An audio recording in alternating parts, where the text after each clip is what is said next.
الحمدللہ رب العالمین والصلاة والسلام علی رسولہ الکریم اما بعد فاعوذ باللہ من الشیطان الرجیم بسم اللہ الرحمن الرحیم وقال اللہ تعالی فی القرآن المجید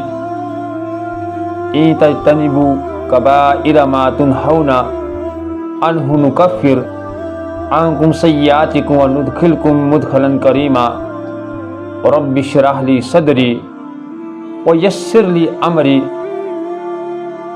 واحلل عقدۃ من لسانی یفقہوا قولی اللہم صلی علی محمد وعلی آل محمد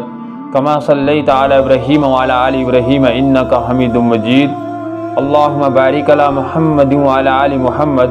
کما بارکت علی ابراہیم وعلی آل ابراہیم انک حمید مجید۔ 7 ہلاک و برباد کرنے والے گناہ۔ سورہ نساء سورہ نمبر 4 اور آیت نمبر 31 کے اندر اللہ تعالیٰ نے ارشاد فرمایا ان تجتنبوا کبائر ما تنہون عنہ نکفر عنکم سیئاتکم وندخلکم مدخلا کریما۔ اگر تم بڑے بڑے گناہوں سے بچتے رہو گے تو ہم تمہارے چھوٹے گناہ تم سے دور کر دیں گے اور تمہیں عزت اور بزرگی کی جگہ میں داخل کریں گے۔ تو یاد رکھیے، ایک مسلمان مرد اور عورت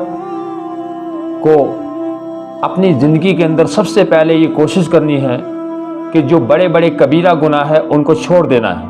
کیونکہ اللہ تعالیٰ فرمایا کہ جو مسلمان مرد یا عورت یا نوجوان بڑے گناہ چھوڑ دے گا، بڑے گناہ سے بچتا رہے گا اور اپنی زندگی اللہ اور اس کے رسول صلی اللہ علیہ وسلم کی فرما برداری میں گزارے گا تو اللہ تعالیٰ اس کی چھوٹی گناہ، چھوٹی خطائیں جو ہیں وہ دور کر دے گا ان سے اور انہیں معاف فرما دے گا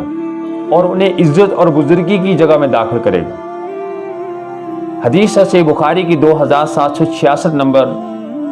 ان ابی ہریرہ رضی اللہ عنہ، حضرت ابو ہریرہ رضی اللہ عنہ سے روایت ہے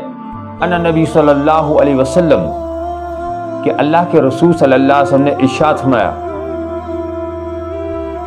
اجتنبوا السبع الموبقات۔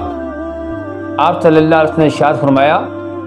کہ 7 ہلاک اور برباد کرنے والے گناہوں سے باز آ جاؤ جو انسان کو تباہ اور برباد کر دیں گے۔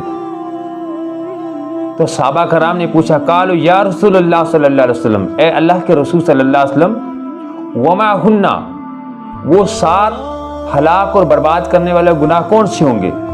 تو آپ صلی اللہ علیہ وسلم نے فرمایا قال الشرک باللہ، کہ اللہ تعالیٰ کے ساتھ شرک کرنا، اللہ تعالیٰ کے ساتھ کسی کو شریک ٹھہرانا، کسی دوسری ہستی کو، کسی بت کو، کسی بزرگ کو اور کسی اور مخلوق کو اللہ کی ذات کے اندر، اللہ کی صفات کے اندر، اللہ کی عبادات کے اندر اور اللہ تعالیٰ کے اختیارات کے اندر، سب سے پہلا بڑا گناہ۔ اس کے بعد فرمایا والسحر، اور جادو کرنا، جیسا کہ ہمارے علاقوں کے اندر جادو کا ایک رواج عام ہے کہ جب بھی کسی کو پرابلم ہوتی ہے اور یا وہ کسی اچھے خاصے گھر جس میں لوگ اچھے طریقے سے رہ رہے ہیں تو انہیں برداشت نہیں ہوتا تو وہ کیا کرتے ہیں، ان پر جادو کرتے یا کرواتے ہیں۔ تو کہا والسحر، اور سب سے بڑا گناہ کیا ہے کہ جادو کرنا، یہ بھی بہت بڑا گناہ ہے۔ آگے لکھا وقتل النفس التی حرم اللہ الا بالحق، اور کسی ناحق جان کو قتل کرنا اور جسے اللہ تعالیٰ نے حرام قرار دیا ہے۔ اور قتل کی بہت ساری شکلیں ہیں، ایک تو عام قتل عام ہو رہا ہے وہ بھی تو گناہ ہے۔ ایک قتل یہ ہو گیا کہ ماں جو ہوتی ہے، حدیث کے اندر یہ لکھا ہوا کہ جو بچہ پیدا ہوتا ہے، ایک سے زیادہ اگر بچے ہوں گے، 2 ہوں گے، 3 ہوں گے، زیادہ بچے پیدا ہوں گے گھروں کے اندر، تو آپ صلی اللہ علیہ وسلم نے فرمایا کہ مجھے اپنی امت پہ فخر ہوگا۔ تو ہمارے یہاں کیا کہ ایک نیا جدید طریقہ نکلا ہے کہ کسی مشین کے ذریعے سے، کسی میڈیسن کے ذریعے سے ماں جو ہے وہ 1 یا 2 ہی بچے رکھتی، باقی کو وہ دنیا کے اندر نہیں آ جاتی، تو یہ بھی قتل کے اندر۔ تو کسی جان کو ناحق قتل کرنا جسے اللہ تعالیٰ نے جو ہے قتل کرنے سے حرام کیا۔ اس کے بعد فرمایا وہ اکل الربا، اور سود کھانا، کیونکہ ہمارے شہروں کے اندر، ہماری بستیوں کے اندر سود کی بہت ساری قسمیں نکلی ہیں، اور باقاعدہ لوگ سود لیتے بھی ہیں اور سود دیتے بھی ہیں، اور ان سود کے پیسے سے اپنے گھر کے ڈبل سٹوری، ٹرپل سٹوری بنائے ہوئے ہیں، دکانیں بنائی ہوئی، گاڑیاں خریدی ہوئی، اور بیوی اور بچوں کا جو کھانے پینے کا سسٹم ہوتا ہے وہ سارا کا سارا سود کے اوپر چل رہا۔ تو سود جو ہے یہ بھی بہت بڑا کبیرہ گناہ ہے۔ اس کے بعد لکھا وہ اکل مال یتیم، یتیم کا مال کھانا، جس کے والدین، جس کا ماں باپ جو ہے فوت ہو چکے ہیں، اس کا مال ہڑپ لینا، اس کی زمین کے اوپر قبضہ کر لینا، اس کے مکان کے اوپر قبضہ کر لینا، یا اس کے والد یا والدہ وفات پا گئے ہیں، اس کے بعد جو ہے اس گھر کے اندر چوتھا 40واں ختم، اور اسی طرح سال کے اندر جو برسی ہے اس کی شکل میں ہزاروں اور لاکھوں روپے کا کھانا ان یتیموں کے گھر میں کھانا، تو یہ بھی کبیرہ گناہ کے اندر آتا۔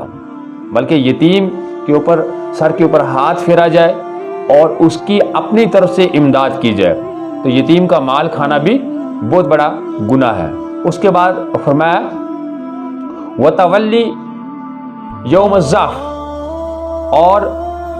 لڑائی سے بھاگ جانا، یعنی جب اسلام اور کفر کی جنگ ہو رہی ہو اور اگر کوئی اس وقت کفر کے ڈر سے اور اسلام کو چھوڑ کر بھاگ جائے گا تو یہ بھی بہت بڑا گناہ ہے، اور اللہ تعالیٰ اس کو سیدھا جہنم کے اندر لے جائے گا۔ اس کے بعد آخری جو لاسٹ بتائی ہے وہ کشف المحصنات المؤمنات الغافلات، اور بھولی بالی مومن عورتوں پر تہمت لگانا، یہ بھی بہت بڑا گناہ۔ ہمارے گھروں کے اندر جب کوئی نیک خاتون ہوتی ہے یا نیک لڑکی ہوتی ہے یا نیک کوئی دلہن باہر سے آتی ہے تو لوگ کیا کرتے ہیں، ان کو کوئی چارہ نہیں چلتا، اس کو تنگ کرنے کی کوشش کرتے ہیں اور جھوٹے الزامات اور جھوٹی تہمتیں لگا کر اس گھر کے سکون کا جو ہے ستیہ ناش کرتے ہیں،